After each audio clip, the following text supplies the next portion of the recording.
Welcome to Medicap's BDS Express short concept. In today's masterclass, we'll be discussing one of the very important muscle, and that is lateral pterygoid muscle. Now, to be specific, it is one of the muscle of mastication, okay, which is one of the most important topic for UGs as well as PG students. Now, before starting, let me tell you, if you have not subscribed to our channel, please do subscribe it and press the bell icon so that whenever we post any new videos, you will automatically get updated. Okay, so without wasting our time, let's start with the topic. Now, lateral pterygoid muscle.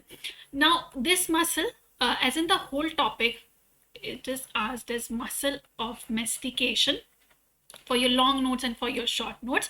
But for Viva, again, this topic is really important even for MDS students, because in basic exams you'll be again asked all these things like human anatomy, physiology, biochemistry and everything. So this anatomy topic, it is important for UGs as well as PG students. Now, what sort of questions can be asked in Viva? So examiner can ask you which muscle of mastication depresses the jaw. Now, before starting, let me tell you that there are primary muscles of mastication and there are secondary muscles of mastication. Now, to be specific, for primary muscles of mastication, we have, right, I'm writing it here. So, first is the masseter muscle.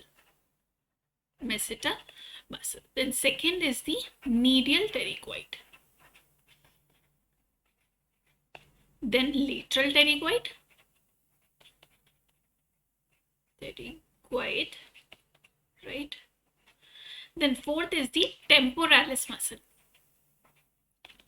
Now, for all these muscle, what all you need to know? So first and foremost, you should know the origin and insertion of these muscles, first thing. Secondly, you should know the function of these muscles, right? And thirdly, you should know the nerve supply.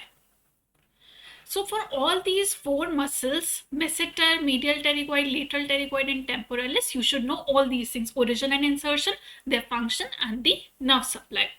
So we'll be dealing this topic in 4 parts. So in every part, I'll be telling you about a specific muscle. Like in this part, we are covering lateral pterygoid. In some other part, we'll be covering masseter and the medial pterygoid and temporalis. Now, let's start with the origin of this muscle. So this green muscle you can see, right? One is this head and second is this head. So basically it have two heads, the upper head and the lower head. So obviously if there are two things like upper and the lower, there will be two attachments, or you can say the origin. So the upper head, it originates from the infratemporal surface and crest of the greater wing of sphenoid bone. Now you all know what is sphenoid bone. So the butterfly shaped bone is a sphenoid bone, and the lower head, it originates from the lateral pterygoid plate. So this is quite easy to remember, that lateral pterygoid muscle, it is originating from the lateral pterygoid plate. So in exam also, this is quite tricky thing. If your examiner is asking the origin of this lateral pterygoid muscle, if you cannot remember this name, greater wing of sphenoid bone, you should at least tell them that it originates from the pterygoid plate, and to be specific, lateral pterygoid plate. Now let me tell you the insertion of these muscles. So pterygoid fovea. Now on the anterior surface of the neck of mandible, you can see one depression. Now this depression is known as pterygoid fovea, and here the fibers, they get attached. Then second is the anterior margin of articular disc and capsule of TMJ. So here it gets attached. So this is the origin and the insertion of lateral pterygoid muscle. Now coming on to the functions. So first and foremost, it depresses the mandible. All other three muscles elevate the jaw. That means closing of the jaw. So all three muscles, they elevate the jaw.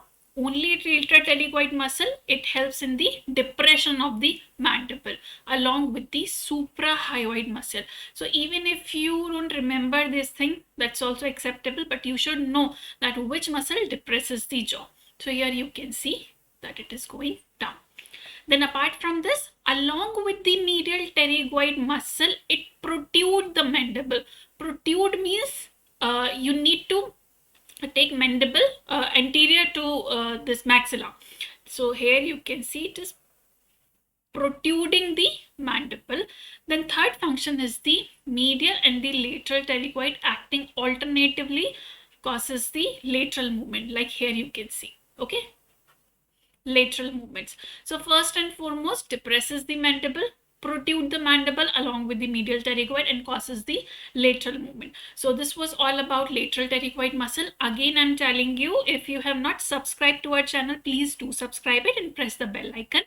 And one more thing, that you can even go to this www.medicoapps.org/groups. So all these, they are WhatsApp groups and we are updating in these groups. And one more thing, that entries, they are limited and we are uploading status as per the year. Like if you are a first year student, we'll be updating something related to first year, like human anatomy, biochemistry, physiology, dental anatomy. If you are second year student, we'll be updating your subjects, and third year and so on. So kindly just go to this www.medicoapps.org/groups if you want to get these updates on your WhatsApp.